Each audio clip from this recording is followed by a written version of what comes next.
আগামী গণভোট ও ত্রয়োদশ জাতীয় সংসদ নির্বাচনের প্রস্তুতি হিসেবে ভোটারদের জন্য ভোট প্রদান প্রক্রিয়া আরও সহজ করার উদ্যোগ নিয়েছে নির্বাচন কমিশন। ভোটাররা এবার নিজেদের ভোটকেন্দ্র ও ভোটার নম্বর জানতে পারবেন 4টি সহজ উপায়ে।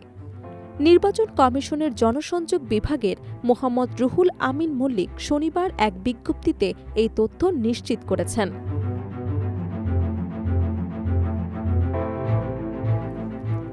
নির্বাচন কমিশন জানিয়েছে, এসব সুবিধার মাধ্যমে ভোটাররা দ্রুত এবং নির্ভুলভাবে নিজেদের ভোট কেন্দ্রের ঠিকানা, ভোটার নম্বর এবং ভোটার ক্রমিক নম্বর জানতে পারবেন। জেনে নিন সেই 4টি উপায়। স্মার্টফোন অ্যাপের মাধ্যমে ভোটাররা smart election management BD app ব্যবহার করে ভোট কেন্দ্রের তথ্য জানতে পারবেন। এটি প্লে স্টোর বা অ্যাপ স্টোর থেকে সহজেই ডাউনলোড করা যায়। অ্যাপ ইনস্টল করার পর ড্যাশবোর্ড থেকে ত্রয়োদশ জাতীয় সংসদ নির্বাচন সিলেক্ট করে ভোট কেন্দ্র খুঁজুন অপশনে ক্লিক করতে হবে। এরপর ভোটারকে জাতীয় পরিচয়পত্র নম্বর ও জন্ম তারিখ দিতে হবে। অনুসন্ধানের পর দেখা যাবে ভোটার নম্বর, ভোটার ক্রমিক নম্বর এবং ভোট কেন্দ্রের নাম ও ঠিকানা।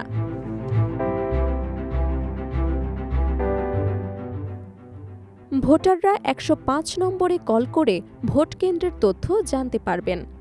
এই কলের জন্য অপারেটরের সঙ্গে কথা বলার প্রয়োজন নেই। কেবল জাতীয় পরিচয়পত্র নম্বর ও জন্ম তারিখ দিতে হবে।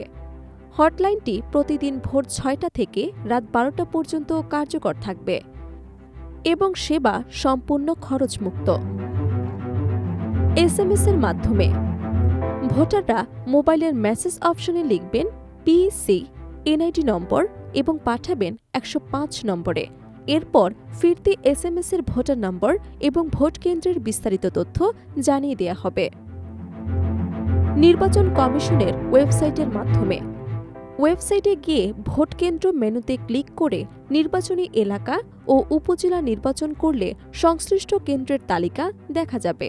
এছাড়া জাতীয় পরিচয়পত্র নম্বর ও জন্ম তারিখ ব্যবহার করেও ভোটার নম্বর এবং ভোট কেন্দ্রের তথ্য অনুসন্ধান করা সম্ভব হবে। ওয়েবসাইটে গুগল ম্যাপের মাধ্যমে ভোট কেন্দ্রের অবস্থান এবং যাতায়াতের পথও দেখা যাবে, যা ভোটারদের জন্য বাড়তি সুবিধা হিসেবে ধরা হচ্ছে। নির্বাচন কমিশনের এই উদ্যোগ ভোটাররা ঘরে বসে যে কোনো স্থানে নিজেদের ভোট কেন্দ্র সম্পর্কে সঠিক তথ্য জানতে পারবেন। বিশেষ করে প্রথমবারের মতো ভোট দিতে আসা ভোটার এবং শহরের বাইরে থাকা ভোটারদের জন্য এই ব্যবস্থা অনেক সহজ ও কার্যকর।